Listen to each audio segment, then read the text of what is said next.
Episode 10, Everything that begins must end. The flames grew quieter, coughing up ash. Gray, torn flakes swirled like snow in front of her, tangling in her hair. Audrey followed them with lost eyes.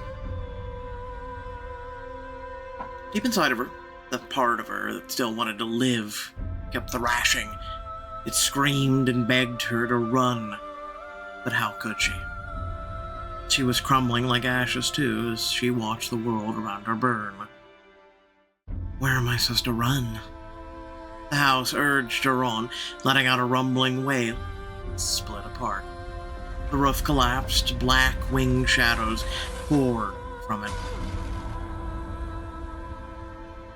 If I stay, they'll find me, and everything will have been for nothing. Audrey got up. She took one hesitant step, and then another. She clutched the book to her chest and felt something within her respond to it.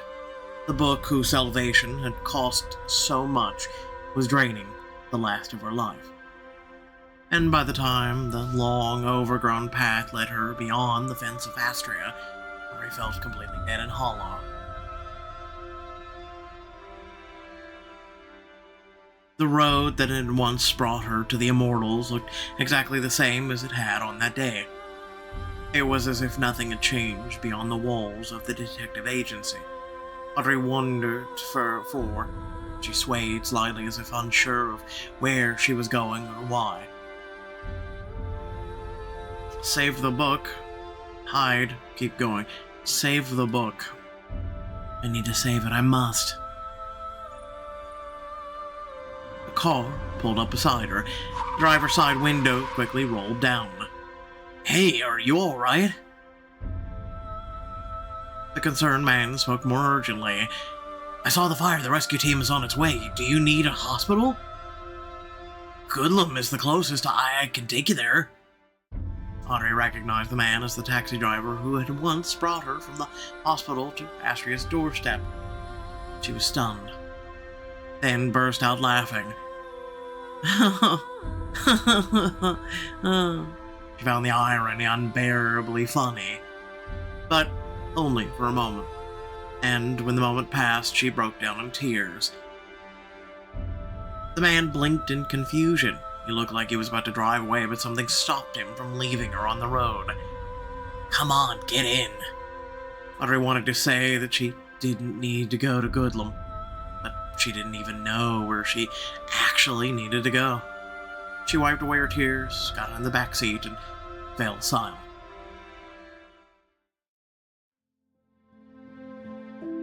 Some time later,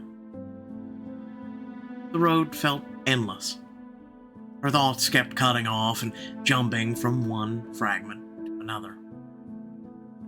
The man drove in silence, occasionally casting wary glances at her in the rearview mirror. Exhausted, shaken, Audrey dozed off.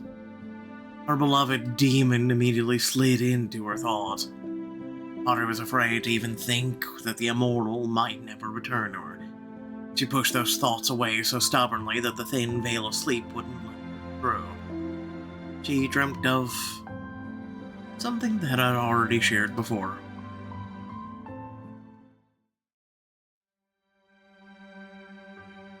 Audrey was wrapped in a blanket. She kept burying her face in the shoulder of the laughing man beside her.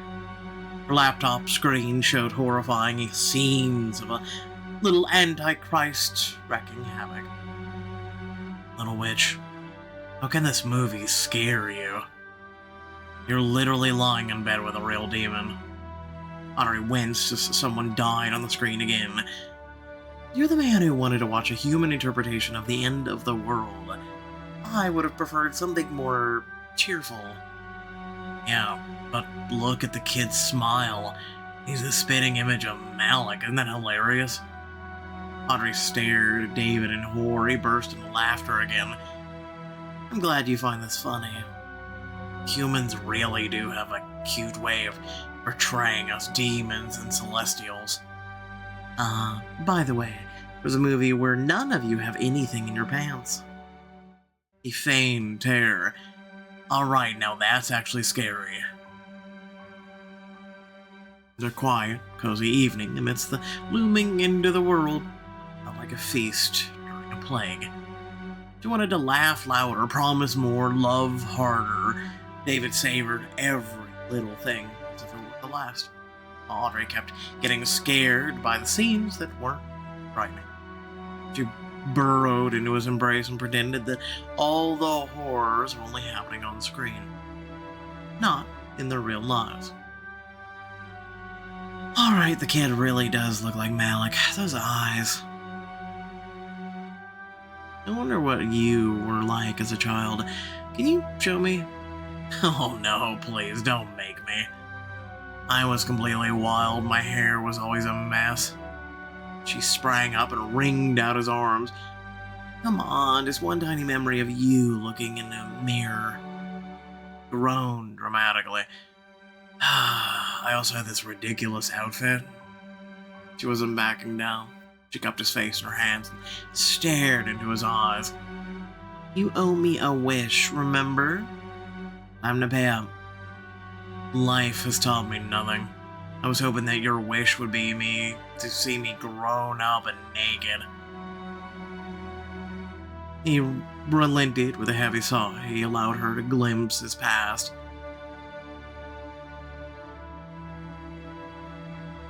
The lavish room where the heir to the throne used to live was dazzling in its opulence.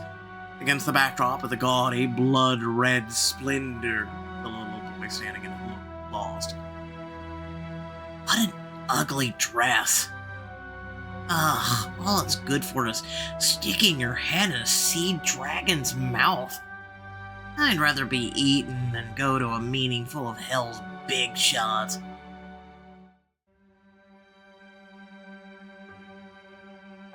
God, what an adorable little cherub you were. It's a good thing you didn't stick your sweet head into a dragon's mouth. Audrey laughed, kissed the demon on the lips, and let him go. Let's finish watching already. David pulled her closer and stared at the screen. She tried not to think about what would come next. She lost herself in the moment, wonderful in its simplicity. David would give up everything in the world for a quiet, peaceful life with him. She dreamed of her first day at Astrea. The feelings she had experienced back then flooded her inside like water. It became hard to breathe. The beginning of her journey had been full of hope. The road only led to a strange ending. Not just for her, but for the whole world. She dreamed of Bruno, her brave and fearsome companion. And in her sleep, Audrey begged that at least he would be safe.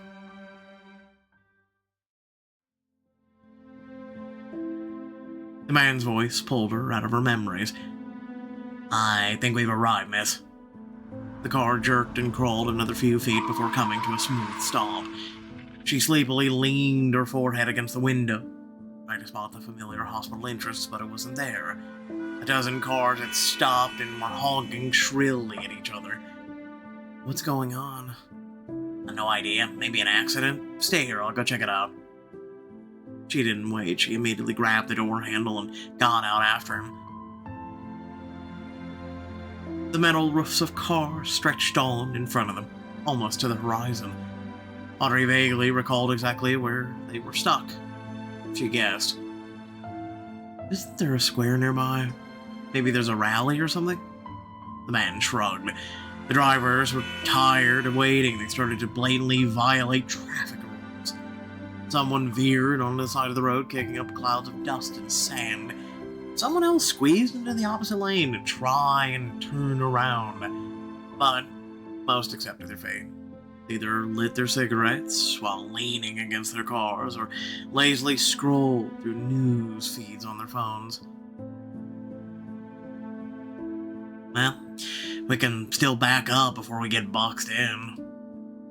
Get in. We'll go around the traffic jam, half an hour and you'll be a good one. Audrey felt relatively safe, hidden among the crowd. She exhaled. Thank you, but I don't need to go to the hospital. I'll walk. Audrey held onto the book and tried to find her card or some cash. The driver noticed her movements and protested. Please don't. I won't charge you. Maybe I should at least take you to the police station? Your house burned down. His words pierced her heart like sharp thorns. She pressed her lips together and held back tears.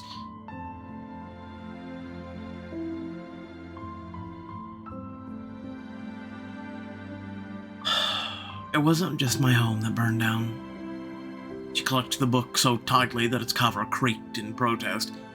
My whole life was in there.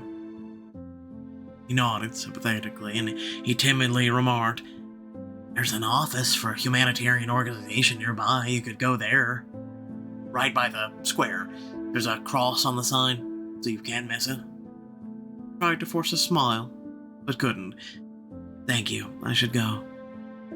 "Well then, take care of yourself."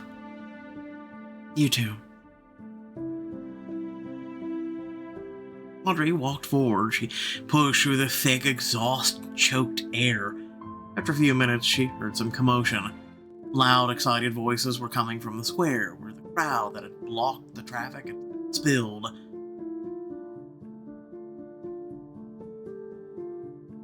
Audrey didn't realize that she reeked of smoke until she felt sideways glances. "I need to decide what to do with the book. I can't keep it with me for long. It's harder to find me in a crowd, but I doubt that will stop Malik." The crowd grew denser and moved towards the stage. Audrey found herself in the thick of it. Unwillingly, she moved with the flow. Suddenly, she realized that she couldn't breathe. Her breaths became short, ragged. Her lungs filled the smell of smoke that had soaked her into her hair and clothes. Fire crackled in her ears again. Ash danced in front of her eyes. Amidst the surrounding voices, she heard Astrians. Every sound was permeated with pain and despair. I'm imagining it. I must be. Thick, suffocating smoke crept along her legs and clung to her clothes. It squeezed her throat, convincing her that this was what they felt, those she had abandoned. Flames. "Excuse me. Let me through." The crowd parted with surprising ease, allowing her to reach the edge of the square. It spat her right in front of a building with a cross on its sign. The smell of smoke had dissipated somewhat, but it hadn't vanished entirely. She had the overwhelming urge to scrub it off of her skin, tear it away along with her clothes. If this is an aid center, I can clean up in there. Audrey prepared a fairly truthful story about a burned-down house, then stepped inside. Several minutes later, she had left the maddening stench behind. The kind-hearted volunteers didn't just find her something passable, they found her some excellent clothes. Soul, ambient, classical, blues, jazz. I'm gonna go with ambient.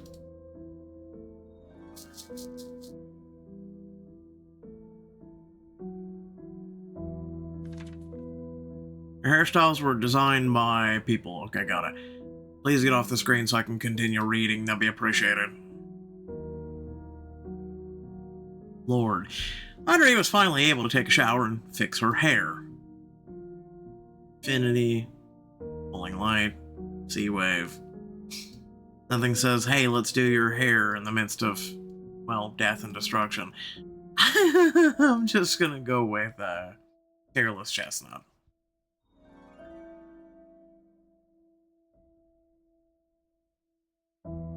Continue. Audrey hid her priceless cargo in a small tote bag. Her first thought was to call her old acquaintance and give her the book. But then came a second. What would Lane even do with it?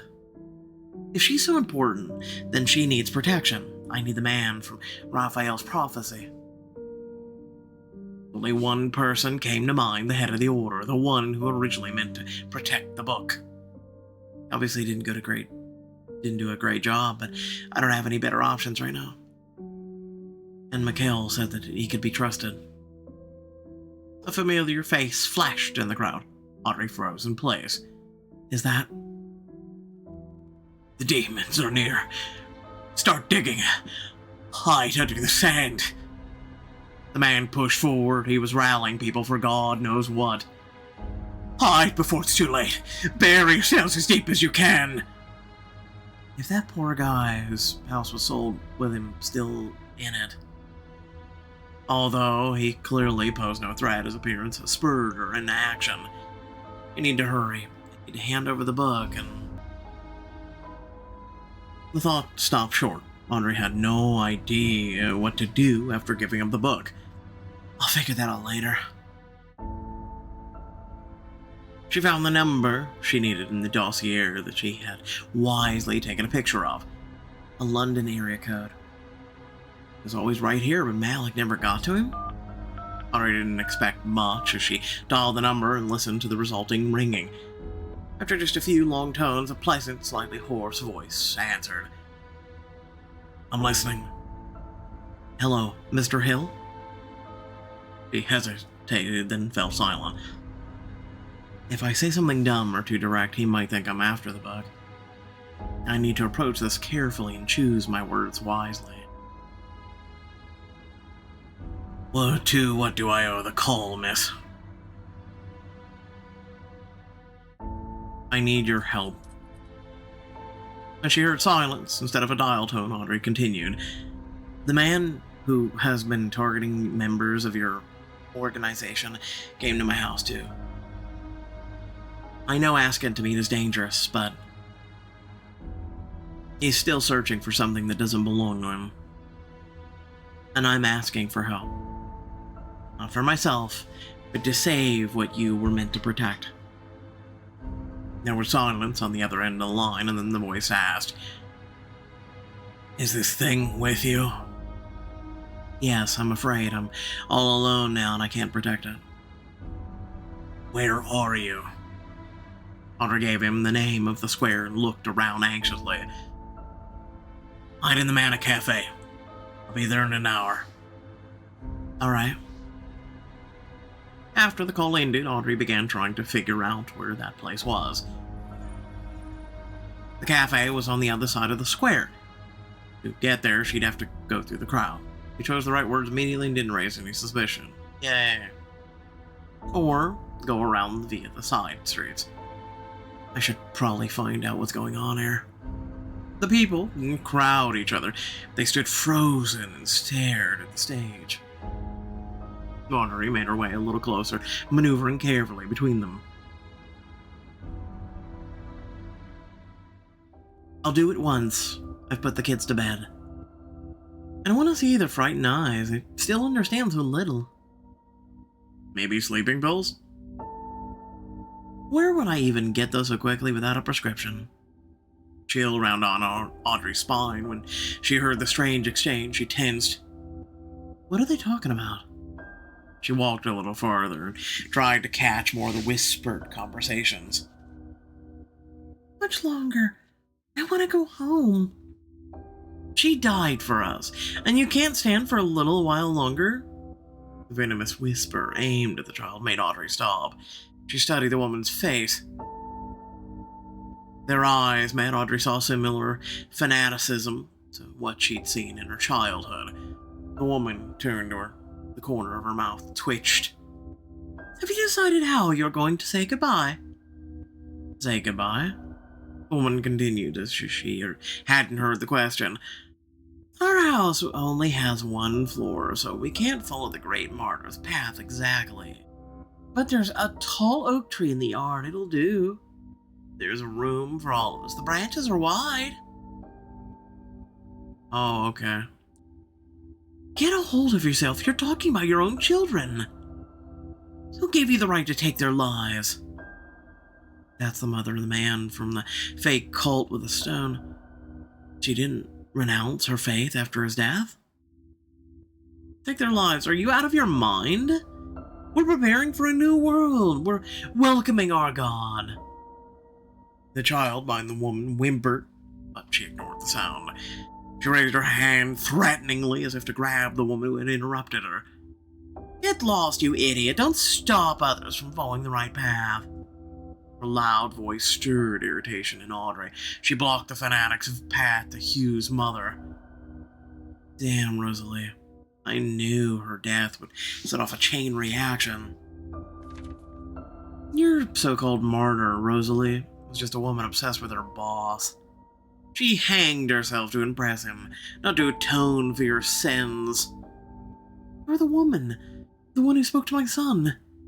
Audrey nodded. She thought of asking how the woman was, but a hysterical voice cut in.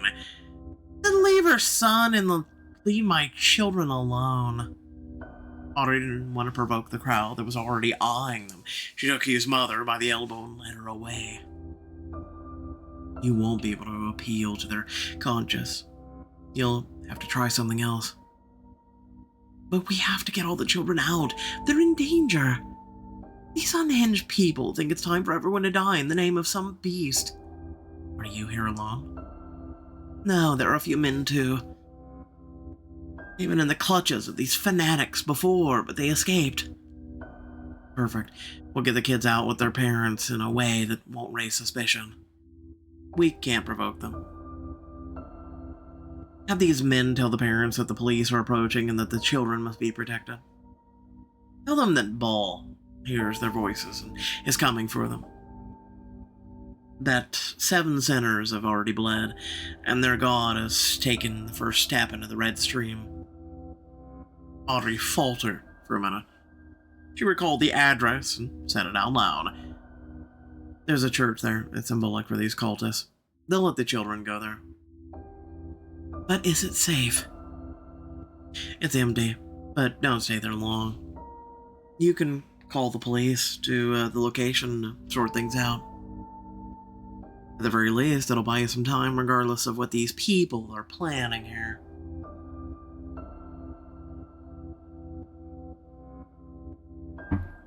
Alright, I understand. She nodded and turned to leave, but Audrey stopped her suddenly. If you get the kids out, you really should hide them. Find shelter, or at least a basement. His mother nodded gratefully and disappeared into the crowd. You were able to save the men in the underground church. His mother is also on your side. This will affect the plot. If you've got nowhere to hide, I can help. Audrey recoiled. The man's face was unexpectedly close. I've got a bunker. And he didn't receive a response from her. He shuffled on, offering help to everyone he passed. Who would have thought he'd be the one closest to the truth? After pushing through the crowd a little more, Audrey reached the small stage. A pleasant-looking man stood on it. He was speaking to the police in a calm, quiet voice. So this gathering is sanctioned? The officer responded with a stern smile. Audrey came a little bit closer and heard her words. Give us a few minutes and I'll move the people off the road and clear the traffic. The officer beamed as he thanked the man and wished him luck with his speech. Do they even know who they're giving the floor to? Or did Fell pull some strings with the police in on it? After finishing his conversation, the man returned to the center of the stage. He spread his arms as if trying to embrace the entire crowd. Brothers and sisters, please, don't block the road. Come closer. People obeyed his words and stepped forward, crowding towards the stage. Audrey moved to the side near a small staircase. She studied the speaker's profile. Come forward and raise your hands. Those who are tired of life's injustices. I, like you, was weak of spirit. I drifted thoughtlessly through life, and it beat me against the shore, time and time again. But one day he came to me, and he looked at me. He saw my true face beneath the layers of filth, addiction, and self-loathing. And he told me to open my eyes. Well, isn't Malik sociable? Do you want to see the truth? The crowd didn't answer immediately. An uneven chorus of yeses rang out from different directions. Do you want to be saved? The question sparked far more confident answers. Everyone craved salvation. I used to be like you, lost, betrayed, but I awakened. I no longer live in illusions, and neither should you. You've already begun to awaken. You're here. Now tell me what brought you here. Come up here. Share the sorrows that drove you to the true path. I have to stop this show while there's still a chance that I'll be heard. Well, I'm sorry for not having the right points, question mark?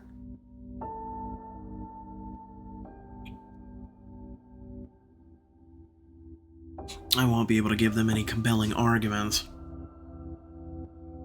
Oh, I barely have enough of that. Appeal to the crowd's emotions. Nope, wait, no, sorry, I was looking at it wrong. I'm 5 off.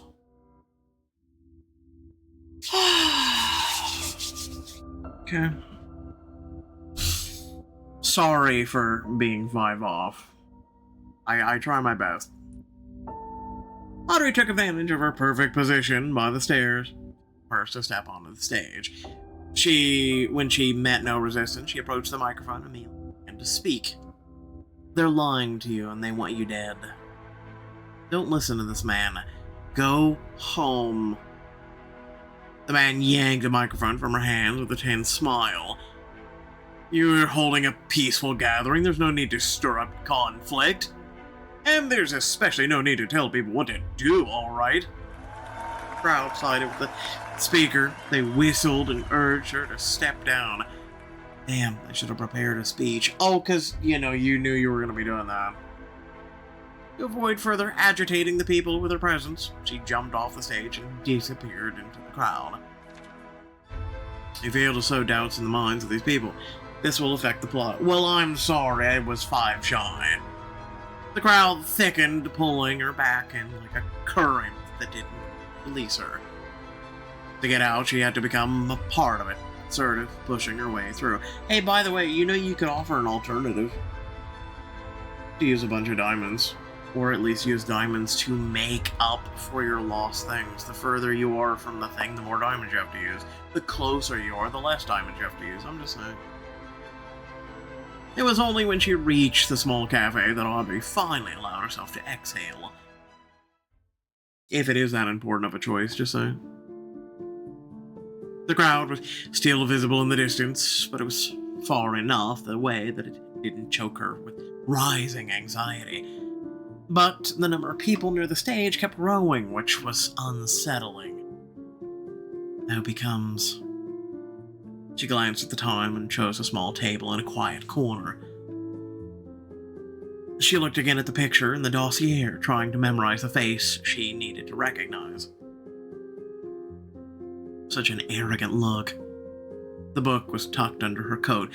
Even through the tote bag, it warmed her skin uncomfortably, as if it were absorbing the heat of her body. Felt like she was holding a living creature, one that was feeding on her strength. She desperately wanted to pull the book out, but she didn't dare to do so openly. What if Hill is working with Malik? What if he survived by betraying the order? Her stomach twisted with anxiety, her fingertips prickled, as if pierced by needles. If I feel something, say the book isn't here. Audrey gripped the amulet that Cassie had given her. She scanned the few passerbyers. She spotted the person she was looking for immediately. He stood out with his towering height.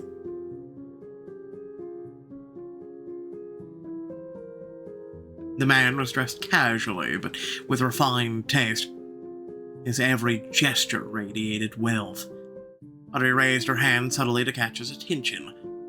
He doesn't act like one of the fanaticals at all. His movements were unhurried, graceful, masculine. He didn't seem to be hiding or feeling threatened. Nor did he look like a man who was mourning the lost book. He approached the table and extended his hand. His fingers were long and slender. You didn't introduce yourself when we spoke on the phone. Audrey shook his hand and gave him a guilty smile. Call me Audrey. Then call me Herman. He sat across from her, casually crossing one leg over the other. He had to turn sideways to her to make room for his long limbs. So, why don't you tell me what role you're playing in all this? Well, despite everything, I need him more than he needs me. He has to believe me. Well then, you first. Why didn't you search for the book yourself? It's your duty, after all. Before replying, Herman pulled a silver cigarette case from his pocket, and he asked, "Do you mind?" Audrey shook her head. He lit a cigarette. He released a thin stream of smoke to the side and returned his piercing gaze to her. "I assume you know the responsibility that comes with this book. Otherwise, you wouldn't have called me. You can't just keep it on a shelf. Sooner or later, someone will come knocking. Just like how someone knocked on the doors of every other Order member." The man filled his lungs with poisonous smoke again. He exhaled in long, bitter memories. "None of them were fools or cowards, Audrey. But almost all of them ended up in the grave. And I decided that I would be more useful above ground than under." "Do you know who targeted you?" "I suspect you could tell me exactly who came after our heads." She spat his name out without regret. Deep down, she nursed a foolish hope that Mr. Hill could actually do something to punish him. "His name is Malik Sinner." "And clearly he's not who he pretends to be." "I'm afraid he no longer wears masks. He doesn't need them anymore." "So, how did you escape him with a book, no less?" Her voice faltered. Herman noticed. "My colleagues distracted him." The man's voice softened as he extinguished his cigarette in the ashtray. He asked, "As did mine." You gained Herman's trust. In return, he'll be honest with you. "It may seem to you like the Order has been doing nothing but hiding all this time, but that's not true. We've continued our work, and it will go on even if we all perish." Audrey wasn't sure how to respond to such a lofty statement. She pressed her lips together. She was waiting for something. A sign to hand over the damned book and walk away. The man smiled, sensing her hesitation. "I can protect the book. You don't need to worry." Audrey took it out and handed it directly to him. "I don't want to know where you'll hide it. But I have to ask, how will you avoid the same fate as the other Order members?" "Our organization owns a research base. It's a highly classified site. Trust me, there's no safer place." He tucked the book into a leather briefcase. Once it was out of sight, Audrey felt free. "It does feel like a heavy burden has been lifted from my shoulders." The intoxicating feeling gave her hope that she had done the right thing. "Audrey, do you have anywhere to go?" He didn't wait for her reply before continuing. "You can come with me if nothing is keeping you here. There's space at the base. You'll be safe there." "Leave right now." The offer reminded her of Somnus's words, the way he had tried so hard to hide her from the world, even though she knew that this might be the only real chance at safety. She refused. "Thank you, but I'll pass. I don't think Malik will kill me." "As you wish, Audrey. I hope your fate will not be as grim as the others." He rose from the table, held out his hand. She got up as well. "I want to ask you for something." He squeezed her hand gently. "You may ask me for anything." "If the place where you're taking the book is so really safe, bring a certain young woman with you. Her name is Lane, and she can help you decipher it." He raised her hand and tilted his head thoughtfully. "Do you know her well? I assure you we already have excellent professionals, the best in their fields." And Audrey handed her her phone. The screen displayed the phone number and home address. All I can say for sure is she's the only one who can help. She's a cryptographer and has already decoded the numbers on one of the pages. So since once she's safe, give her the book. Tell her that's from me. After copying the details, he nodded. I promise. I'll find her, no matter what. He glanced at the crowd, which was still unaware of what was happening right underneath their noses, and smiled. Keep your friends close and your enemies closer. He appreciated the irony. Good luck, Mr. Hill. You too, Audrey. After saying goodbye, Audrey watched his tall figure leave. Then she sat back down at the table. Now that's it. Now free from the weight of responsibility, her heart was immediately filled with emotions she could no longer suppress. Thoughts began to spiral again. They wove the image of the demon in front of her. Need to go back to Astrea and wait for him there.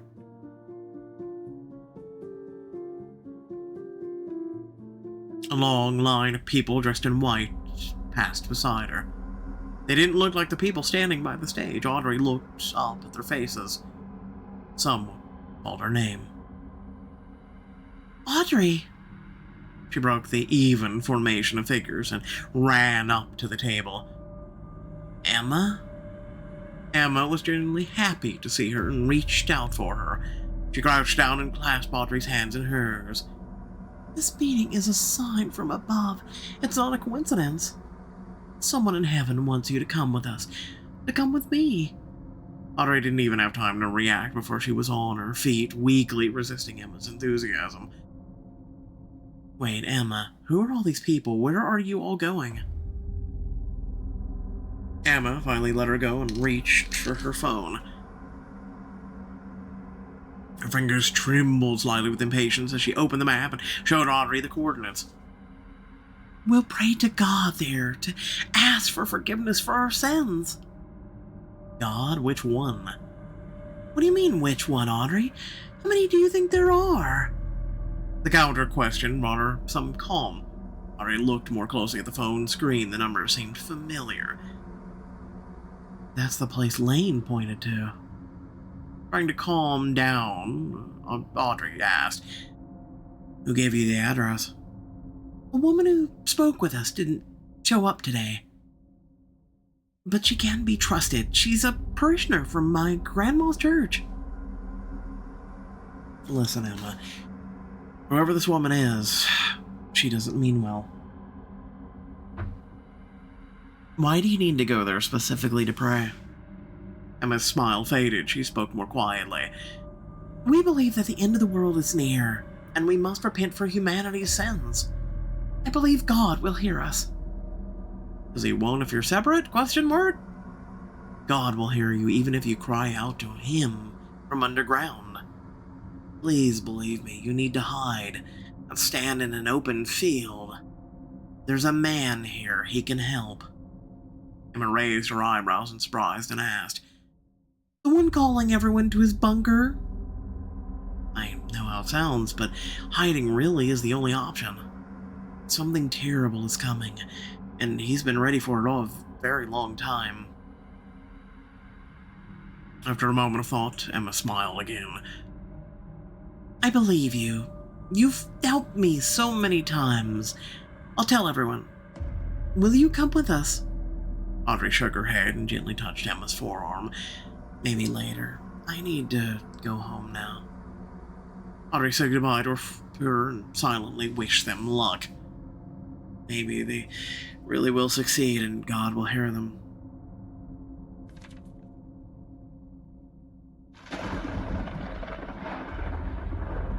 The black sky was slashed by a bright flash so strong that it rattled the windows. There was shouting in the crowd. Someone had taken it as a sign. And as much as she hated to admit it, all crept in. It really could be a sign that the end is near. She thought about the apocalypse so many times, the conversations about it echoed constantly within Astrea's walls, but she never imagined that she would meet it alone among hundreds of strangers.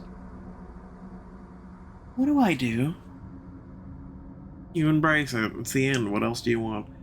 Lightning struck again too fast and too close.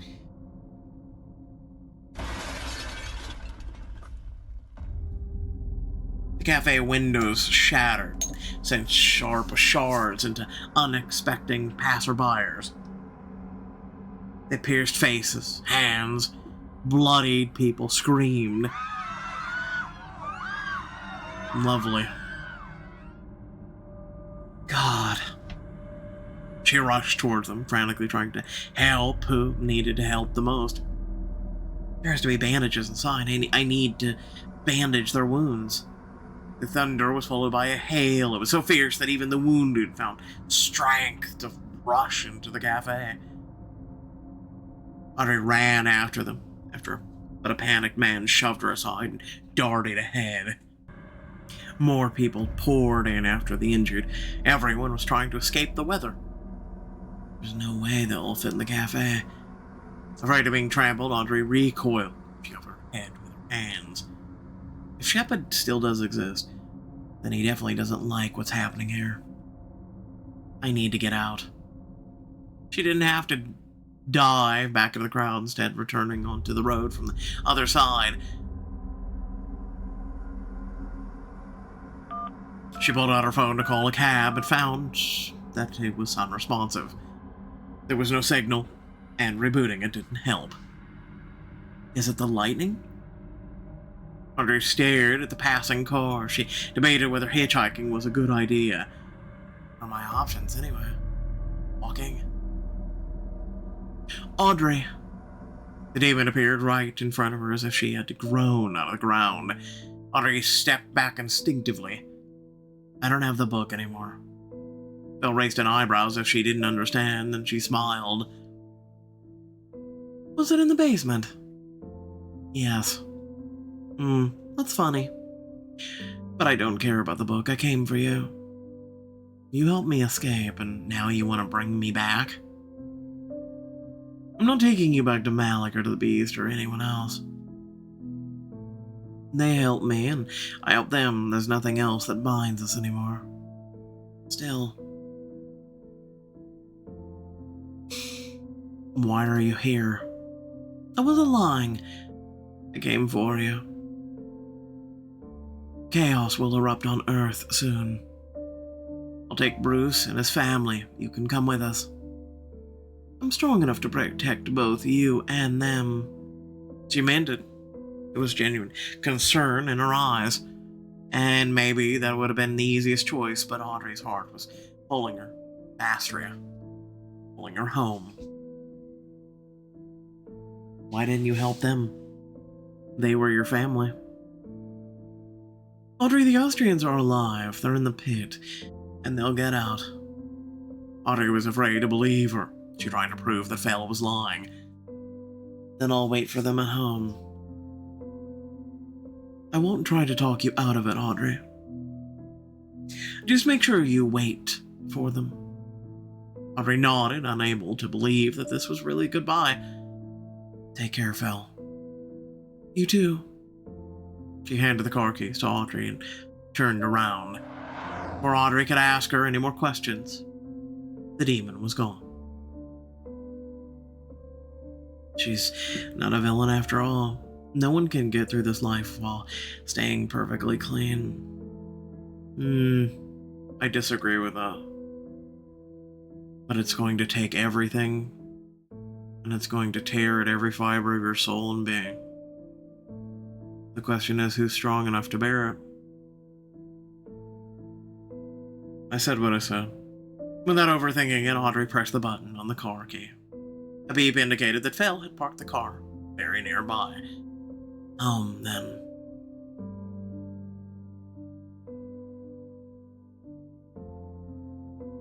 The fire was gone when Audrey approached Astrea. No fire trucks, no immortals, nothing. There was just a graveyard silence so thick that she could almost touch it. The house that had once felt alive now looked like a charred corpse. Dead, mullet eye, broken bone, mutilated. So sorry. She froze in place, reluctant to touch the scorched door. The house's tragic image filled her heart with similar ache. A bitter, burning sense of injustice welled up inside of her. So many people live their whole lives dreaming of purpose and meaning only to die without ever finding either. But fate gave me a purpose. One I never asked for, none of us did. It's a vile feeling, as if we were used, chewed up, spat out. I stepped forward under the weight of those thoughts.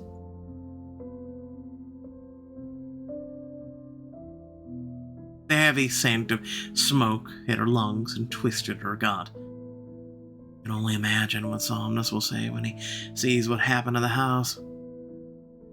This thought, bordering on hysterical, helped her to stay on her feet. The blackened walls drained her remaining strength. Her grief made her dizzy.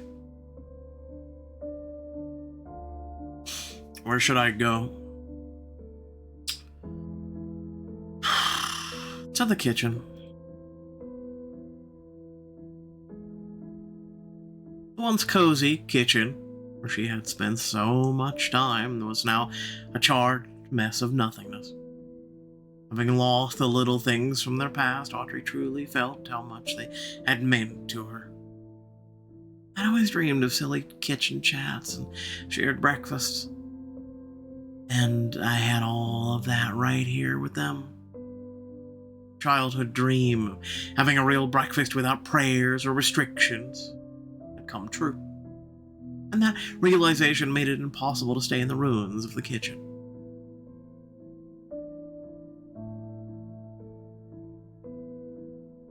Mikhail's office. The room where she had been introduced to Astrea was barely recognizable now. The strict atmosphere that the Archangel had created was gone.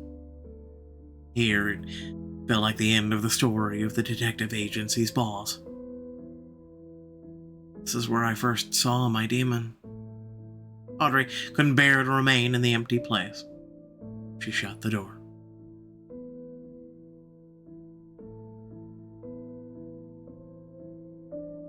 In the living room, Audrey involuntarily pictured all the house's inhabitants.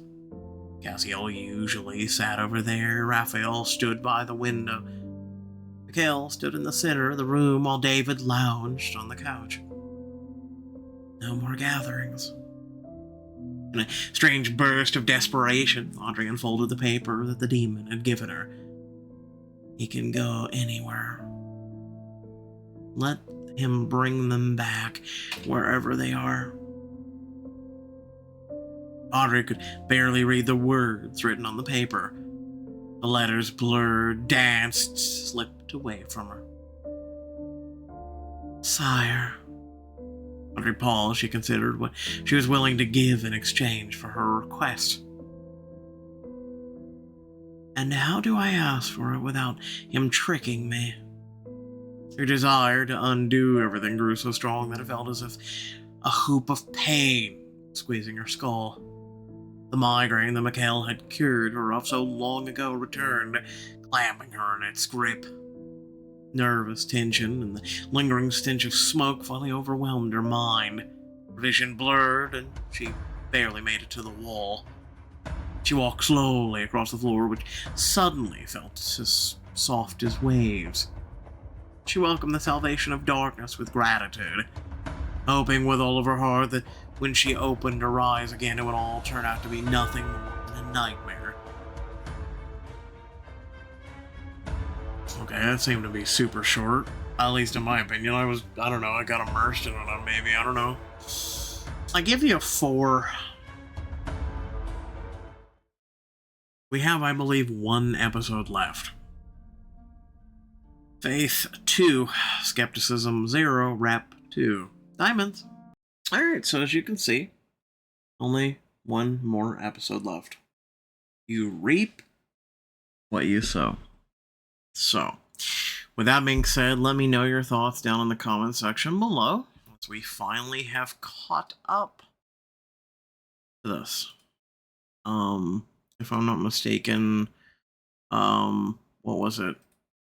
Basically, season 3, the last one came out in September. So I mean, we're catching up as quickly as humanly possible, right? Especially after not having a computer for 6 months where I could do content. Like we were actually caught up, and then we fell behind. So again, there's nothing I can do about it, but I do apologize nonetheless. So hopefully you're all looking forward to episode 11 finale. I don't know if there will be a season 4. Let me know in the comments. Otherwise, thank you once again for watching. Love your beautiful faces. Catch you all later. Peace out.